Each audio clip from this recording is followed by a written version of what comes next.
Great. You guys, thank you for joining us today and taking the time to learn a little bit more about how to positively coach our drivers and make them have a better experience with cameras and how cameras make a difference in that. My name's Bobbi Farrow. I'm with Netradyne. I run our insurance channel, and this is Ron Bourque. He's with Transcript. So we're going to share a little bit about Netradyne and how cameras can make a difference in coaching, and then he's going to show you how he's actually utilized that data and the results he's gotten from his fleets. So let's get started. So these are all different concerns that fleets see every day. They're the concerns that weigh heavily on their minds that they're dealing with, all within the industry. And a lot of times, it's really hard to take those concerns and adjust and be able to address them using a carrot versus stick. When we're looking at cameras and the data that we get from them, a lot of times we're leading with the stick. We're pulling in drivers and we're talking to them. I found it really interesting. I actually talked to a lot of the drivers in the Hall of Fame here. They'd go by our booth, I'd pull them in, and I'd ask them, hey guys, what do you not like about your camera? And the number one thing I heard actually from every single one of them is anytime I hear about my camera, it's something that's negative that I did. That's it. They only call me in when they see something negative. And so we want to change that, and I'll show you how. If you look at engagement at work, typically you're getting 50% of your employees that are actually engaged. Outside of that, you actually have some that are like taking away from engagement at work. And so when we look at and we have this, and we have all these concerns, and then we don't have a lot of engagement, it makes it really hard to have a positive workplace that gets drivers or our employees engaged. So I want to show you guys something here. I have these numbers, and I do have to look at my phone because I always forget what these mean. But these are not related to trucking, but they're actually related to a British cycling team. So on the British cycling team, let me tell you what these were.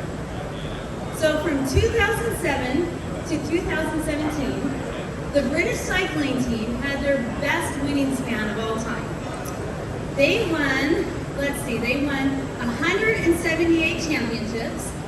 They won 66 Olympic or Paralympic gold medals and 5 Tour de France's. So they were regarded as one of the most successful runs in cycling during this time period. What you may not know is also during this time period, 5 years earlier, they were mediocre. They actually hadn't won a Tour de France in 110 years. They were terrible. These guys were so terrible that the biking manufacturers didn't even want to sell bikes to them because they were fearful they would actually lose business with them actually riding their bikes. So what they did is they went and they hired a new coach, and this new coach believed in a philosophy of aggregation of marginal change. And what that means is he believed by making these very small 1% improvements, they add up to big change. And so that's what he did. He came in and he looked at really some of the most obvious things, like we should get them a more comfortable seat to ride on. And they made those changes. But then he looked at some of the more unobvious things like massage gel. Which one actually made muscles, recover quicker? And all of these changes are what took that team from this mediocre, where they couldn't win at all, to actually being championships. And so I believe that same philosophy we can use today for our fleets and within the industry. And if we all can make these 1% changes, we can actually make a big changes in our industry, with our drivers, with our safety culture, and really making it a positive experience. So how do cameras do that? That's a lot to put on a camera provider, and how can we actually do this? So there's different ways that we can bring awareness to this and help drivers understand this. First thing that we do is different than anybody else out there is we analyze 100% of the drive. And this is really important because analyzing 100% of the drive allows us to see all the positive, all the great things the driver's doing, and then maybe some of the different risky behaviors they're doing, and be able to report on that full picture. And then we can take this and be able to show them it's not just severe alerts we're looking at, but we're looking at mild, moderate, severe. So now we can add the context to that. So this is my silly example of why I think this is so important. If I have driver Joe that has 5 stop signs and driver Peter with 4, today, any other system out there today is going to say, you know what? Driver Peter is a better driver than driver Joe. He has less alerts. We have no context to what these alerts mean. That's all we can judge these drivers on. So that's what we sometimes bonus on. That's sometimes what we actually will reward our drivers on. or even analyze our risk on. But once we start to understand context to that drive, and we understand their compliance levels, that changes the picture. Now we have a full understanding and transparency to how these drivers drive. We're taking out the guesswork, and we're starting to understand what is their actual risk and where are they compliant within all the different things that we look at. So we can bring awareness, which is really important when we're talking about changing this story here and flipping the script to something positive.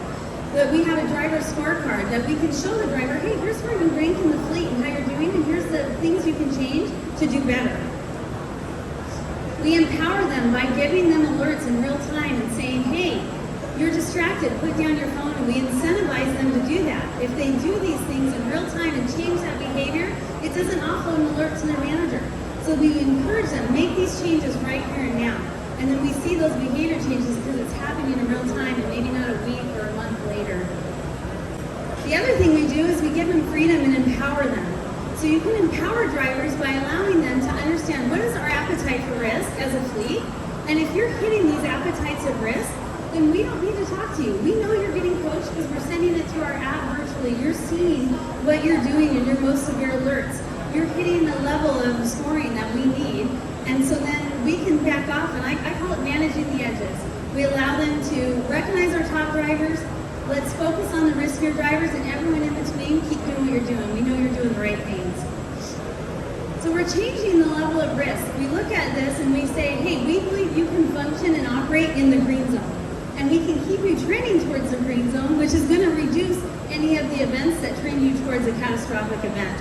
And so by being able to catch this and keep people in these safer acts, and being able to do that through positive ways that we encourage, they start trending down and stay in our green zone, we call it. So I'm going to show you this quick video of how we use the positivity from what we pick up throughout that whole drive.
So as you can see, we really focus on making this a tool for the drivers, and it's something that finds the positive things they're doing and being able to reward them for that, but also being fully transparent. You know, a hard break doesn't mean that it's a bad thing. It can actually be a good driving behavior, and we show that with the cause. And so that transparency is what really brings that buy-in from the driver, so that we continue to be able to coach them and make our fleet better. Those are the 1% that we find that where we see these gains. So I'm going to hand over to Ron, and he's going to show you from his fleet where he found gains.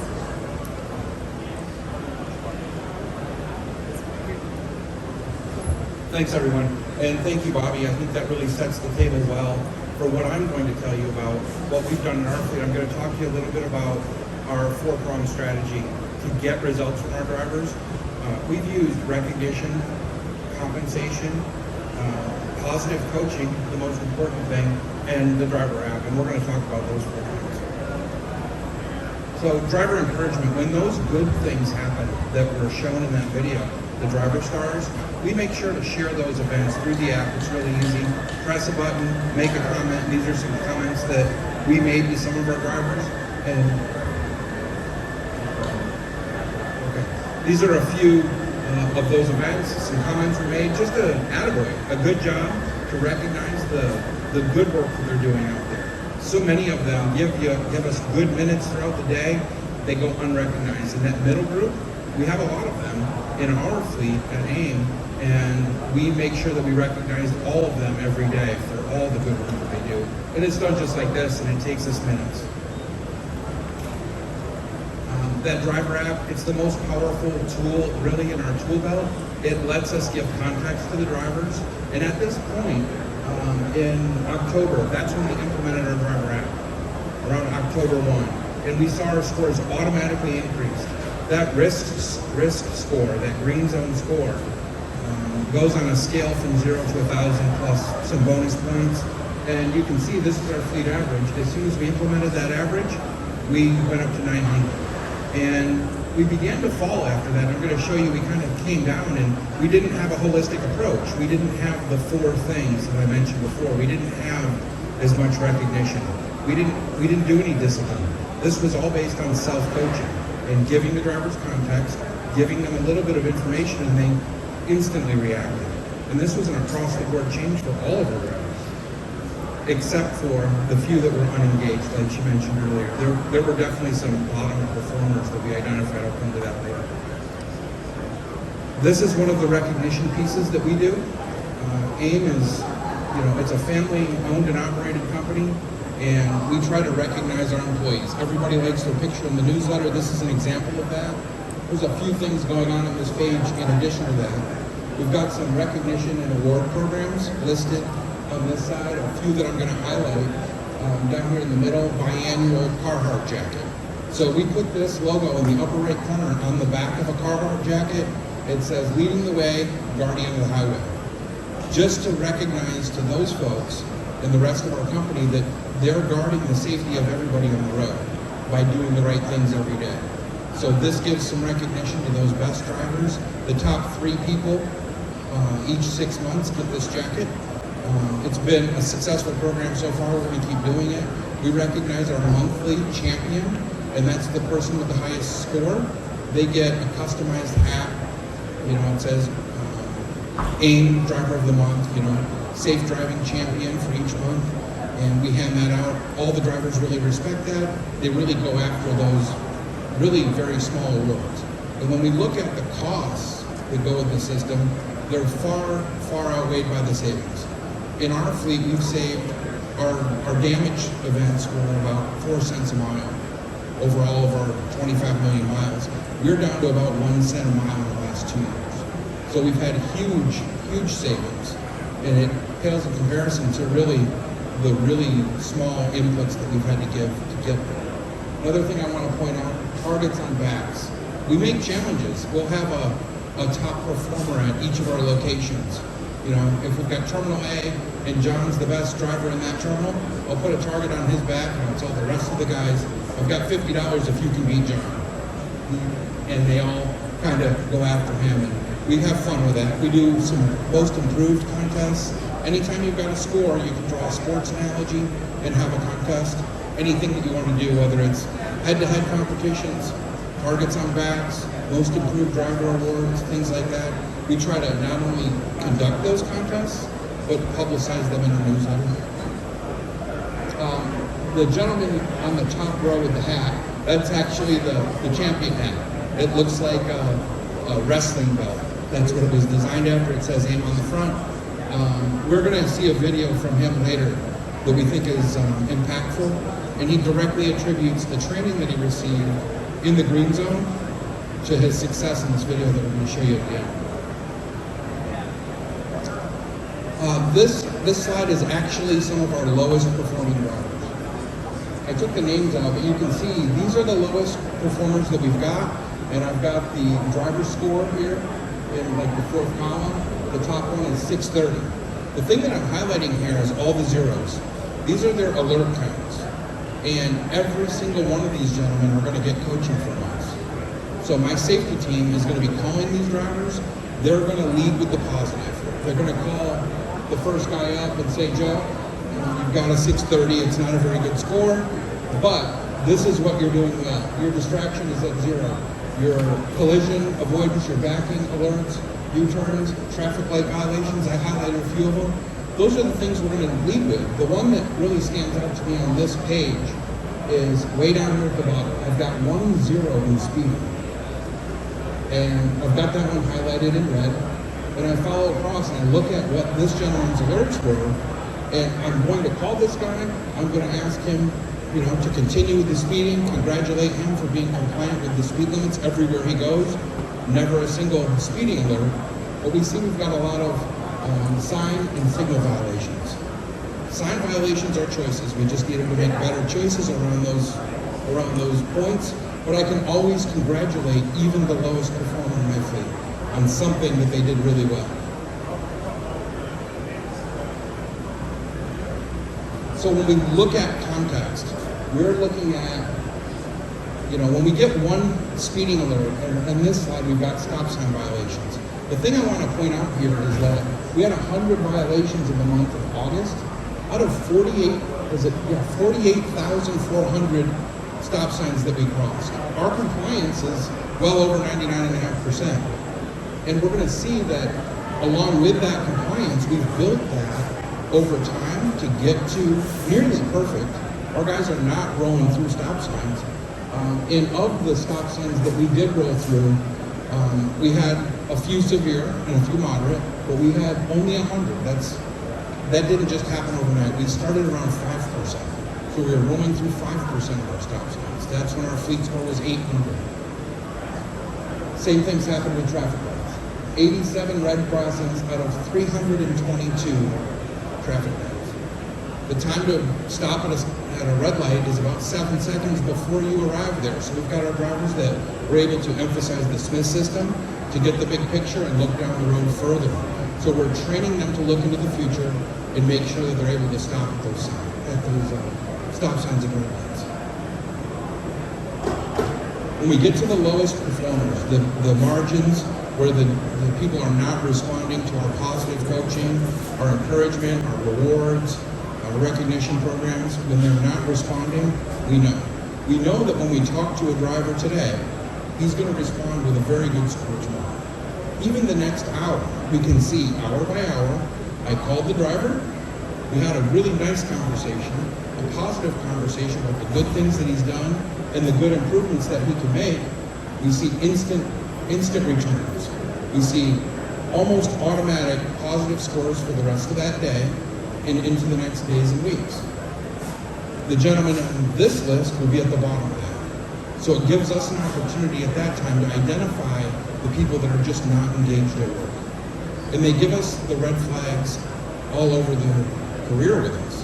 They might not be participating in our training programs.